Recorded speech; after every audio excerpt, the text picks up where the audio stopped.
তো দুপুরবেলা রেডি হয়ে গেলাম আইবুড়ো ভাত খেতে যাওয়ার জন্য। আজকে পুরো আইবুড়ো ভাত আয়োজন করছে পর্বচারের, সেটা হচ্ছে সুমন, শুভজ্যোতি আর সৈকত, তিনজন মিলে।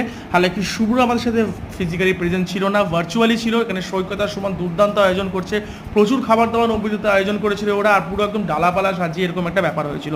কিন্তু শুভ্র আমাদের সাথে ভার্চুয়ালি ছিল। মেনুতে ছিল হচ্ছে ভাত, 5 রকম ভাজা, দই মিষ্টি, যেটা পরে আসার কথা আগে আমি দিয়ে দিলাম। পাবদা মাছ ছিল, কাঁঠাল চিংড়ি ছিল, আলু ভাজা ছিল, ঘি ছিল, ডাল ছিল, খাসির মাংস, ইলিশ মাছ, তার সাথে ছিল হচ্ছে পোলাও, দুর্দান্ত খাবার দাবার। আর যে চাটনি, আর সব থেকে ছিল বেশ বাঁধাকপির ভর্তা, যেটা আমার দুর্দান্ত লাগে খেতে। আর নৈবেদ্যতে এই ভর্তাগুলো দুর্দান্ত বানায়, সত্যি কথা একটা বাংলাদেশি ফ্লেভার আছে এর মধ্যে। আর আমি সমস্ত খাবার খেয়েছি অল্প অল্প করে, আর সব থেকে বেস্ট লাগছে ঘি আর কাঁচা লঙ্কা দিয়ে আর ভাজাগুলো দিয়ে খেতে। এই হলো আজকে আমার সারাদিনের খাবার ভিডিও। সারাদিন বলতে মানে যেটুকু খাওয়ার ভিডিও। ভিডিওটি ভালো লাগলে অবশ্যই like, share and subscribe. Thank you for watching. আর আরও ভিডিও তোমাদের সাথে আমি শেয়ার করতে থাকবো।